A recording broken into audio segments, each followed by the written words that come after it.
divide 167 by 5 in long division method. So 5 times 3 is 15. On subtracting we get 1. So now we put down this 7 and it is 17.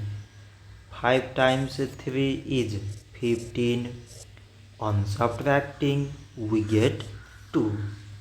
So now there is no other number to put it down.